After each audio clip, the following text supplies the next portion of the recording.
বসে এদেরকে আসলে ইন্ডিয়াতে কেউ চিনেই না, এদেরকে চিনে না, ওখানে ওদের কাজও নাই। সৃজিতের সাথে মনে হয় মানে একজনের রিলেশন ছিল, তারপর তো কাজ দেয় নাই সৃজিত।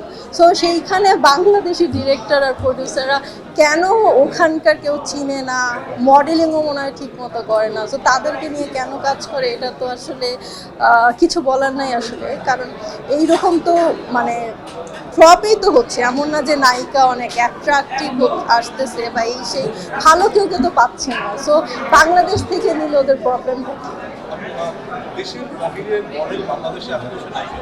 হ্যাঁ হ্যাঁ হ্যাঁ, মডেল আপনার কথা যদি আমি বলি, আপনাকে অনেকেই বলে আপনি মানে আপনাকে যদি কোনো সিনেমা আপনার নিজের অভিজ্ঞতা দিয়ে কাজ করুন এবং সেই সাথে এই প্রসঙ্গে যে কথাটা বলছিলেন, আমি তো মনে করবো আমি যদি বাংলাদেশের সাকিবের সাথে কাজ করি, সাকিব খানের নায়িকা হয়ে থাকি, তাহলে তো মনে করবো যে সেই সিনেমা উড়ে যাবে।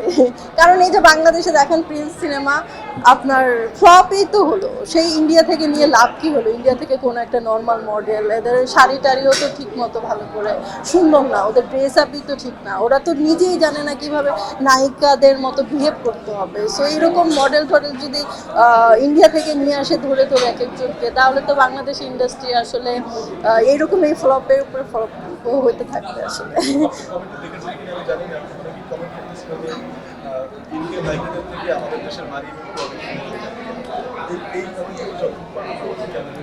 এটা আসলে মানে সিনেমা বলেন বা যে কোনো কাজে আসলে একটা লিঙ্ক আপের ব্যাপার থাকে বাংলাদেশে। সো আমার ওই টাইপের কোনো লিঙ্ক আপ নাই ডিরেক্টরদের সাথে, প্রডিউসারদের সাথে, দ্যাটস ওয়াই একটু গ্যাপে আছে।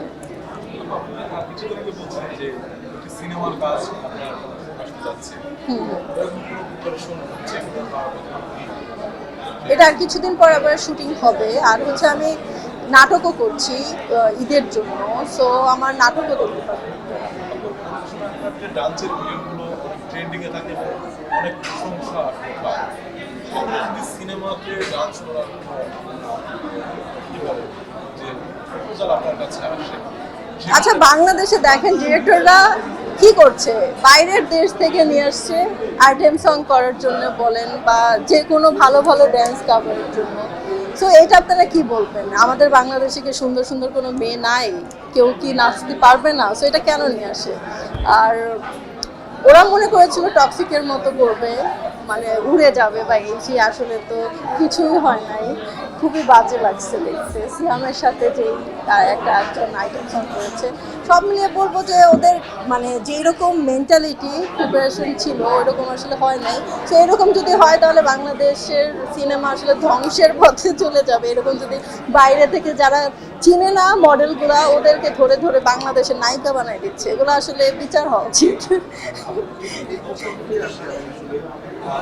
নিদিকা পাল যখন বাংলাদেশে